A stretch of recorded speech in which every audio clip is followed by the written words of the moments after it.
Halo Ibu, Bapak, Saudara, kabar baik, kiranya senantiasa menyertai dan ada di dalam kehidupan Ibu, Bapak, Saudara.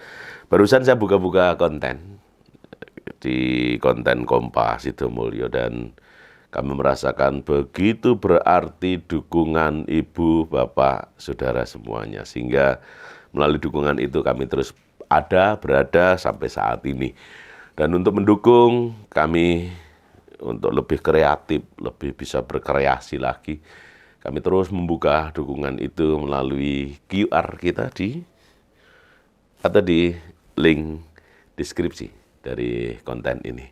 Sekali lagi, dukungan itu sangat berarti bagi kami. Terima kasih.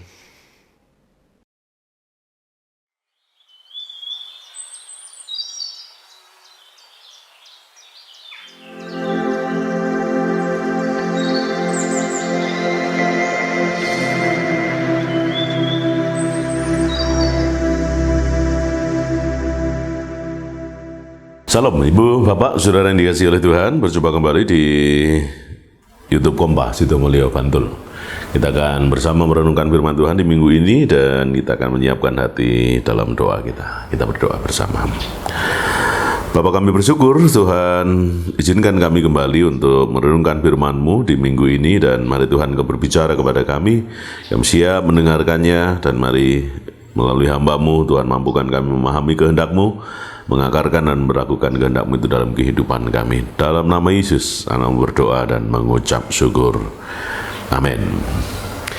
Ibu, Bapak, Saudara yang dikasihi oleh Tuhan, bacaan kita minggu ini terambil dari kitab Nabi Yesaya pasal 40, secara khusus ayat 1 sampai ayatnya yang ke-11. Yesaya 40 ayat 1 sampai 11, demikian firman Tuhan, berita kelepasan. Hiburkanlah umatku, demikian firman Allahmu. Tenangkanlah hati Yerusalem dan serukanlah kepadanya bahwa perhambaannya sudah berakhir, bahwa kesalahannya telah diampuni, sebab ia telah menerima hukuman dari Tuhan, dari tangan Tuhan, 2 kali lipat karena segala dosanya. Ada suara yang berseru-seru, persiapkanlah di padang gurun jalan untuk Tuhan, luruskanlah di padang belantara jalan raya bagi Allah kita. Setiap lembah harus ditutup dan setiap gunung dan bukit diratakan. Tanah yang berbukit-bukit harus menjadi tanah yang rata, dan tanah yang berlekuk-lekuk menjadi dataran. Maka kemuliaan Tuhan akan dinyatakan dan seluruh umat manusia akan melihatnya bersama-sama. Sungguh, Tuhan sendiri telah mengatakannya. Ada suara yang berkata, berserulah. Jawabku, apakah yang harus kuserukan? Seluruh umat manusia adalah seperti rumput, dan semua semaraknya seperti bunga di padang. Rumput menjadi kering, bunga menjadi layu, apabila Tuhan mengembusnya dengan napasnya. Sesungguhnya lah bangsa itu seperti rumput. Rumput menjadi kering, bunga menjadi layu, tetapi firman Allah kita tetap untuk selama-lamanya. Hai Sion, pembawa kabar baik, naikkanlah ke atas gunung yang tinggi. Hai Yerusalem, pembawa kabar baik, nyaringkanlah suaramu kuat-kuat, nyaringkanlah suaramu, jangan takut. Katakanlah kepada kota-kota Yehuda, lihat itu Allahmu, lihat itu Tuhan Allah, Ia datang dengan kekuatan dan dengan tangannya Ia berkuasa. Lihat, mereka yang menjadi upah jerih payahnya ada bersama-sama dengan Dia, dan mereka yang diperolehnya berjalan di hadapannya. Seperti seorang gembala, Ia mengembalakan kawanan ternaknya dan menghimpunkannya dengan tangannya. Anak-anak domba di pangkunya, induk-induk domba dituntunnya dengan hati-hati. Demikian firman Tuhan yang kita terima bersama dan hendak kita renungkan di minggu Advent kedua. Kita telah memasuki minggu Advent kedua, dan di minggu Advent kedua ini kita akan merenungkan firman Tuhan ini dalam bingkai tema, Ia datang karena cinta. Ia datang karena cinta. Rubin itu pernah mendefinisikan cinta. Definisi cinta itu merupakan sebuah emosi yang terbentuk dari 3 perasaan. Apa saja 3 perasaan itu? Rubin menyatakan gini, perasaan kasih sayang, perhatian, sekaligus keintiman. Jadi menurut Rubin, cinta itu selalu dipengaruhi oleh 3 emosi itu, yakni perhatian, kasih sayang, dan keintiman. Nah, agak berbeda dengan apa yang diungkapkan oleh Merriam-Webster. Merriam-Webster lebih kepada mengungkapkan definisi cinta itu, bahwa cinta itu berarti rasa sayang yang konstan. Konstan artinya terus-menerus dinyatakan, dan itu ditunjukkan bagi seseorang.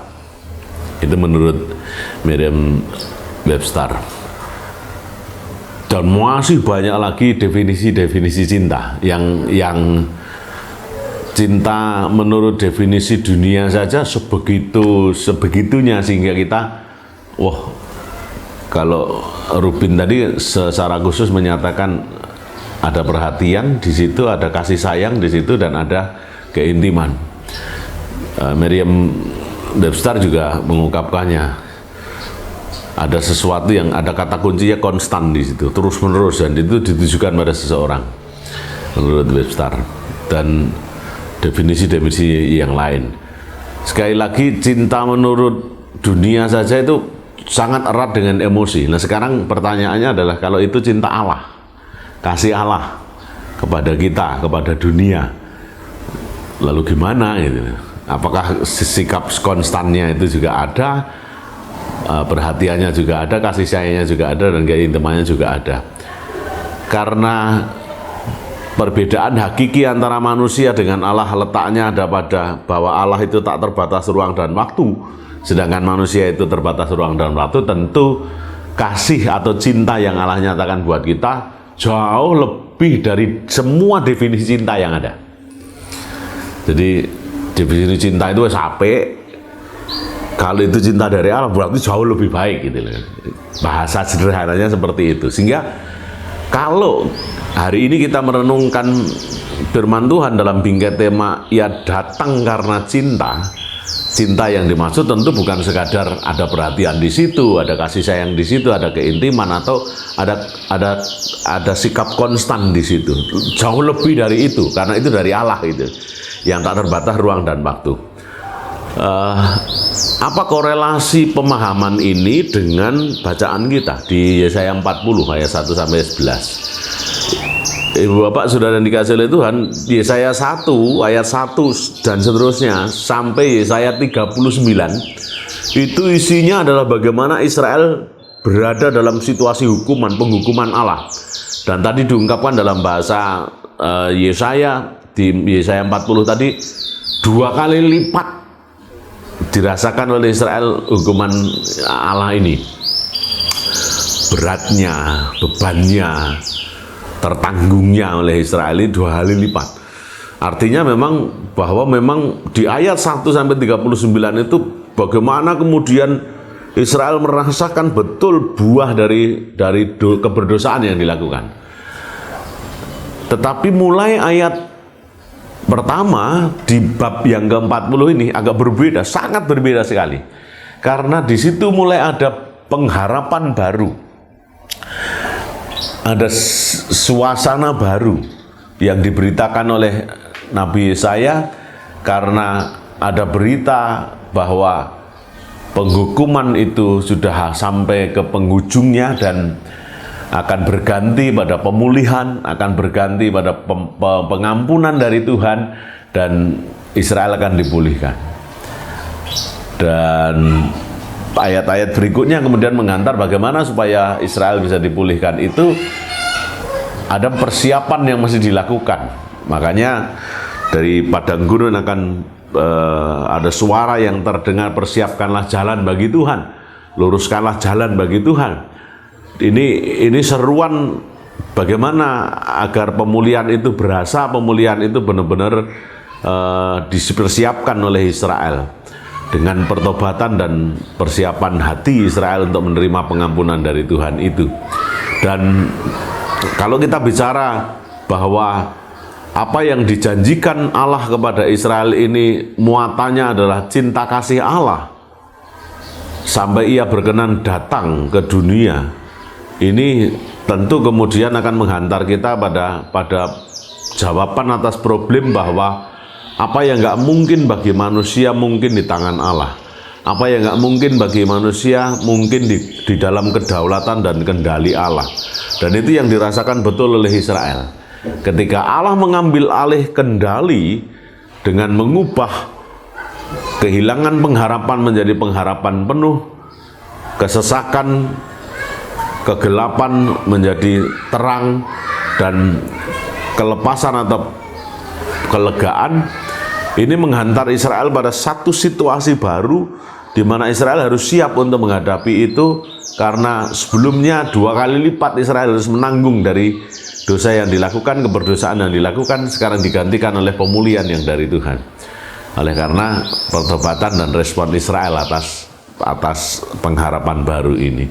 Dan karenanya metafor-metafor yang kemudian digambarkan oleh Yesaya, Nabi Tuhan ini diungkapkan di dalam bahasa-bahasa yang kalau ia sebagai gembala maka ia sampai memangku domba-dombanya ini.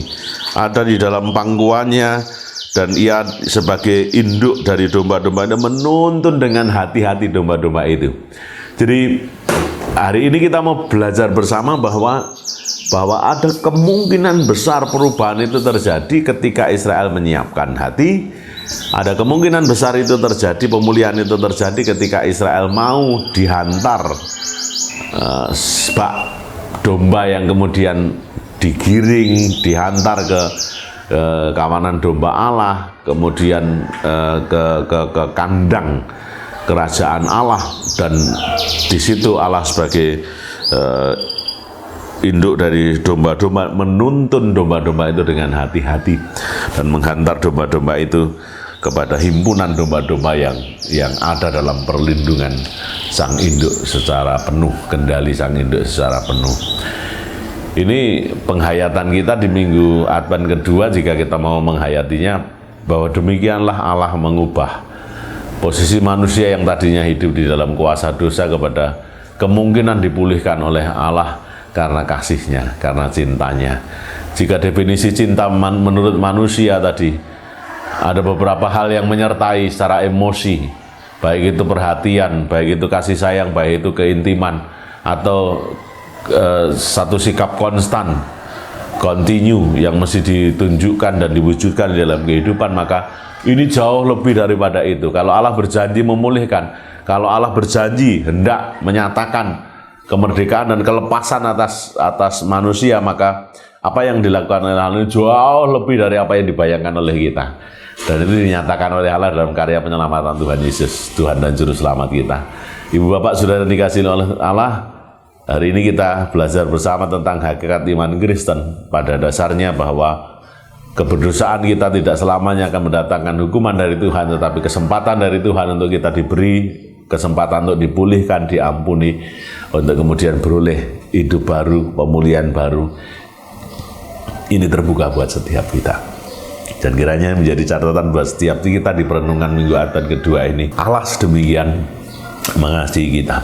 Allah sedemikian betul-betul menyatakan cintanya atas kita semuanya, dan itu yang mesti kita hayati bersama. Kita pulih, kita diampuni, kita diselamatkan karena cintanya yang lebih dari konsep atau definisi cinta pada umumnya.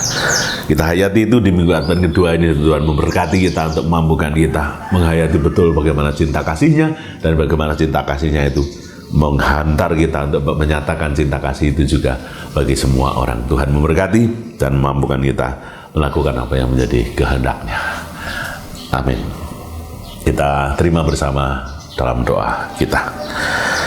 Bapa, dalam nama Yesus kami bersyukur Engkau mengajar kami bagaimana kami menghayati cinta kasih Tuhan atas kami yang melampaui segala akal, melampaui segala kemampuan, melampaui segala daya yang ada pada kami. Bahkan tak mampu kami sejajarkan dengan kasih yang ada di dunia ini. Kasih-Mu melampaui segalanya, perhatian-Mu, kasih sayang-Mu, keintiman-Mu,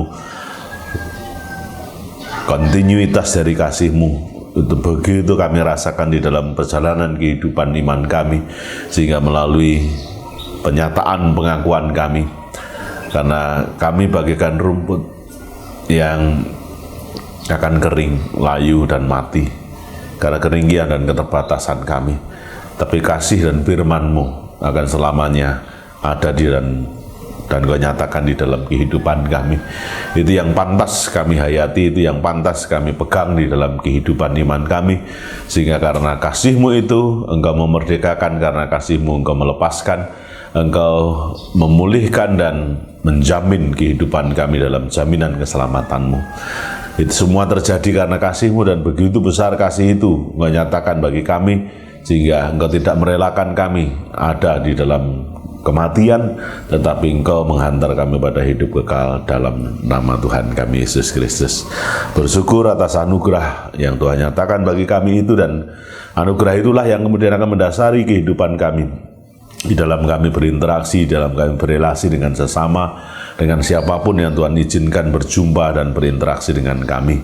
Melalui kasih-Mu kami mau menyatakannya di dalam kehidupan kami. Apa yang telah lebih dahulu kami rasakan, kami nyatakan juga kepada sesama kami, agar nama-Mu dipermuliakan oleh seluruh muka bumi. Setiap lidah akan mengaku bahwa Engkaulah Tuhan dan Juru Selamat. Bahkan setiap lutut akan bersujud kepadamu sebagai Tuhan dan Juru Selamatnya. Bapa, dalam nama Yesus kami mengucap syukur atas firman-Mu yang telah meneguhkan kami, sehingga hidup kami penuh dengan pengharapan, hidup kami penuh dengan kepastian akan kehidupan yang Tuhan anugerahkan bagi setiap kami. Bapa, selanjutnya kami menyerahkan kehidupan kami dalam setiap keterbatasan kami yang sakit, kami yang terbeban dengan berbagai macam beban pergumulan kehidupan. Tuhan, mampukan kami Engkau pulihkan dan Engkau sembuhkan dalam nama Yesus, sehingga kuasa-Mu itu akan menghantar kami kepada kehidupan yang terberkati oleh berkat kesehatan, berkat keselamatan yang menghantar kami untuk mempersembahkan kehidupan kami sepenuhnya bagi hormat dan kemuliaan nama-Mu. Berkati hamba-Mu dalam proses pemulihan, berkat juga jemaat-Mu yang lain yang dalam posisi pemulihan, kesembuhan atas sakit penyakitnya. Kepada kuasa-Mu kami berserah, kepada kuasa-Mu kami berharap, dan kesempurnaan kesembuhan Kau nyatakan bagi setiap kami. Bapa, kami juga menyerahkan setiap problem kehidupan, dinamika kehidupan yang kami hadapi. Kami percaya bahwa setiap kami tak akan pernah mampu keluar dari setiap perkara kehidupan dengan daya yang ada pada kami.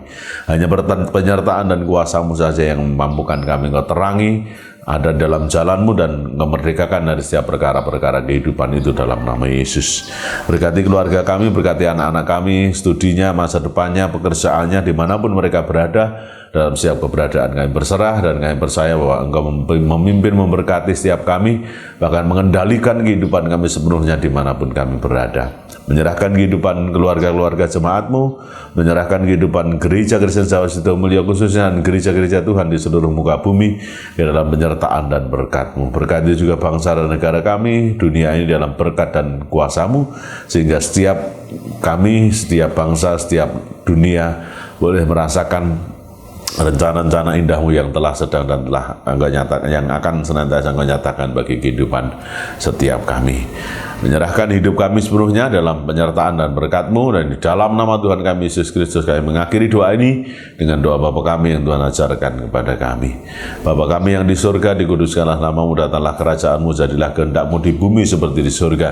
Berikanlah kami pada hari makanan kami yang secukupnya, dan ampunilah kami akan kesalahan kami, seperti kami juga mengampuni orang yang bersalah kepada kami. Dan janganlah membawa kami ke dalam pencobaan, tapi lepaskanlah kami daripada yang jahat. Karena Engkau yang punya kerajaan dan kuasa dan kemuliaan sampai selama-lamanya. Haleluya.